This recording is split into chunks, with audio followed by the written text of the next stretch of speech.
So, I have this friend who often calls to vent about their relationship drama. And while the details are slightly different each time, it's always the same basic issue, which comes down to their partner being disrespectful and antagonistic. And sometimes I'll offer perspective, other times I simply listen, just allowing this person to have a safe space to vent. But I don't tend to offer advice because we've already had this conversation so many times, and there's rarely anything I can add to what I've already said. Relationships often begin with a great deal of passion and excitement. The other person is attentive and affectionate and very easy to get along with. But after some times, things can take a sudden shift. The person seems to transform into someone totally different, perhaps even the very opposite of who they seemed to be when we met them. And it would seem as if they've completely changed, but often the reality is that they've simply gotten comfortable. The person who they seem to have become is more likely the same person they've always been. But when we met them, what's likely is that they had changed their behavior in order to seem more appealing. That is, in order to convince us that they would make an ideal partner. But once the relationship has been secured and attachments put into place, people tend to revert back to their previous behavior patterns. So it's not so much that they change, but rather that they weren't being fully authentic during the initial stage of the relationship. And probably you aren't either. Because this is something that we all tend to do, and for a number of reasons that I won't go into here, but it's during the secondary stages of the relationship that we get to see a person's true colors, and we get a taste of what the rest of the relationship is most likely going to be like. And so it's at that point that we have an opportunity to decide if we're going to continue or call the whole thing off. To get a better understanding of how this works, I like to give the example of a job interview. Now, when someone goes to an interview, they put a little extra effort into their appearance, they put on their best behavior, they hide their flaws and talk themselves up and try to give the impression that they're going to be the best candidate for the job. And if they get the job, for a little while, they usually work hard to live up to that image. But once they've been employed for a little while and they feel that they've secured the job and they've gotten comfortable in it, there's a tendency to relax, to slack off a little bit, to become sloppy, maybe make a few mistakes without really much effort to correct them. And now when the manager begins to notice that the employee is not quite living up to the image that they had presented, they might have a talk with them, letting them know that their job is in jeopardy if they don't shape up. So the employee suddenly shifts their behavior, and they start working diligently again, showing up on time, going out of their way to impress the boss. And once it seems that everything's back to normal and the job is once again secured, again, the person tends to relax and fall back into the same familiar patterns of behavior. So when my friend calls me to vent, it's often the same thing. The relationship was going great for a little while, and now there's all this drama and conflict. And I've seen this pattern over and over again, not just in their case, but with more people than I can even begin to count.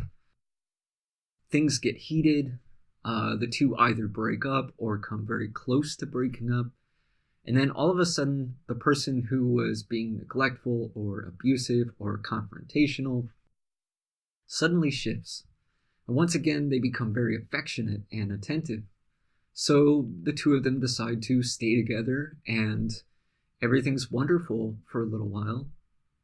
But as soon as they get comfortable again, the drama starts back up, and the whole cycle begins again. So I asked my friend why they put up with it.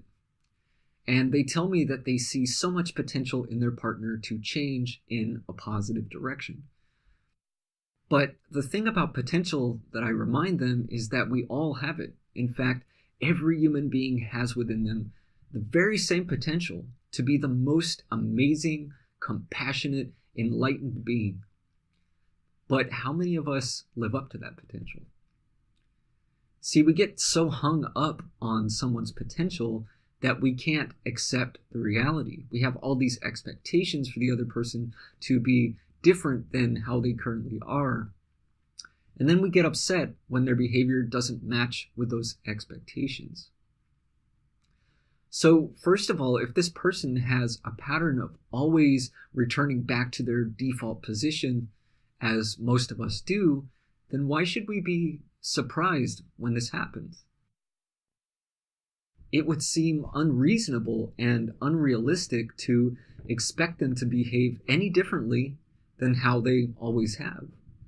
If the person is always doing the same thing over and over again, we should expect, if anything, for that pattern to continue.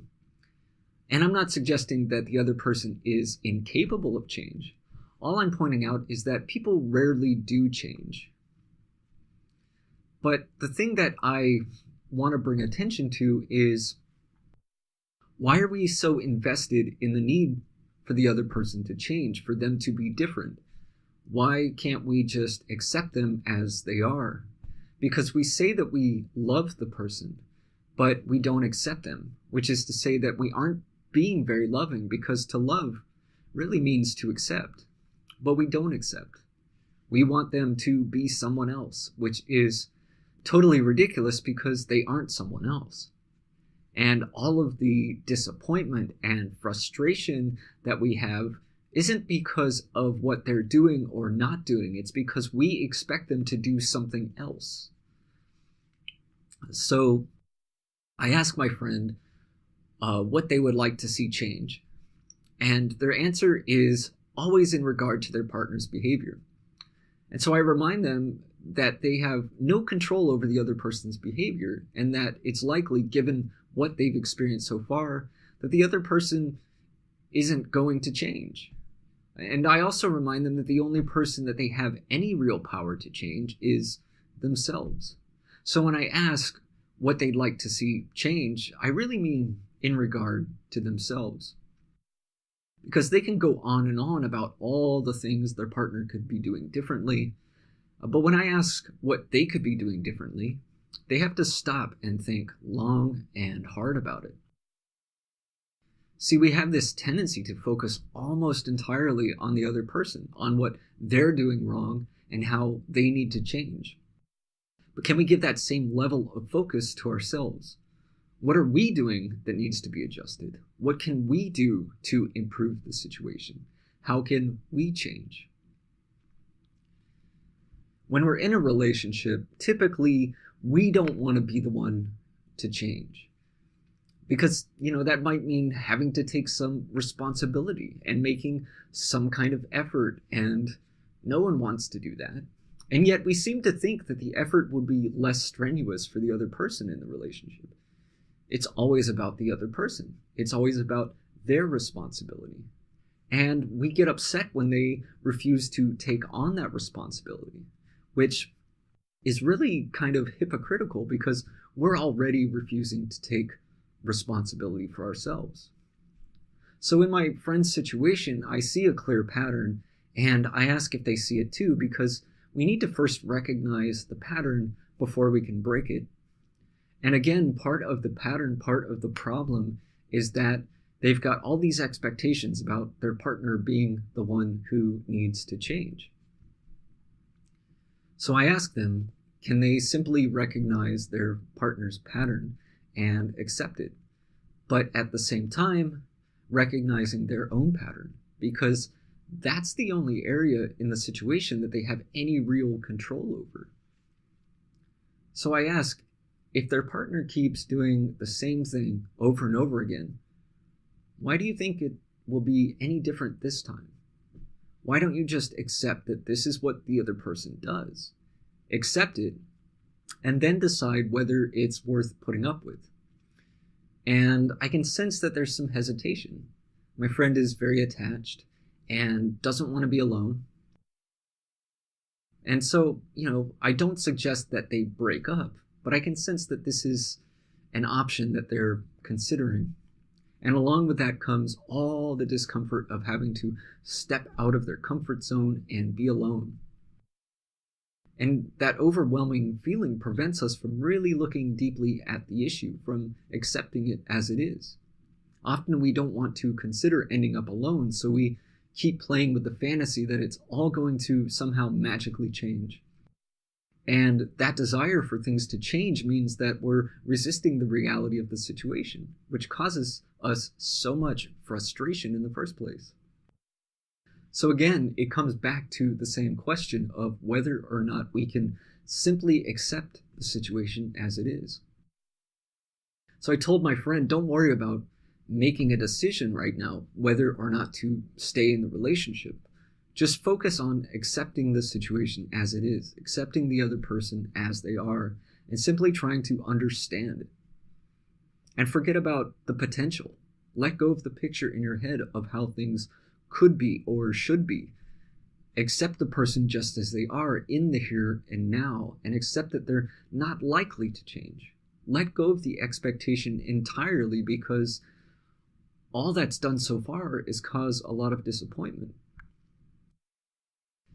And then, once you've accepted the situation, accepted the realistic possibility that the other person is not likely to change, the decision of what to do will come naturally. Not that you have to make any effort, not that you have to overthink it. You'll know what to do. So you can decide all of that later, but right now, just be willing to accept what is. So I asked if they can also acknowledge their own patterns, not just focus on the other, but to turn their attention onto themselves and notice how they keep doing the same thing over and over again. Every time they call me to talk about their partner, there's almost always some complaint, and it's often the same complaint. But I don't know what to say that I haven't said already. I know that they don't have to put up with it. I know that they're holding on out of attachment more than genuine love. I know that they can do much better, and I know that they also have the potential to change, but they haven't. And I can't expect them to. What I can expect is that I'll be getting the same phone call again in a couple of weeks or a month, and probably a number of times after that. If I expected them to change every time this situation arises, I'd be as frustrated as they are. But I've come to accept the fact that they're just not ready to change for whatever the reason. And I'm not invested in the need for them to change. If they do, that would be wonderful. But if not, what good is it to be disappointed? I see their potential. I know that they have the solution to the problem. I know what they're capable of, and I would like to see them grow and evolve beyond this situation, but I don't expect it. I accept the fact that they've gotten themselves stuck in this pattern, and as long as they come to me with their problems, I'll continue to do my best to encourage them in the direction of their potential. But if they don't move in that direction, or they move very slowly, that's really not my concern. It's their life, and they can do as they please. All I can do is offer a little perspective. But as far as change goes, that's not up to me. And it's not up to any of us to change anyone else. So we need to stop investing so much energy into the expectation that the other person will change. And any situation in which we find ourselves disappointed or frustrated, we need to redirect our focus away from the other and onto ourselves. Are we frustrated because of what the other has done or hasn't done? Or are we really frustrated because of the expectation for them to behave differently? In other words, do they cause the frustration within us? Or do we cause that ourselves? Because if we had no expectation regarding them whatsoever, would we ever have any disappointment? If we want to change our relationships, to get unstuck, to move in a forward direction, to grow and evolve, to be free from frustration and disappointment, we really need to stop expecting so much from our partners and begin to expect much more from ourselves.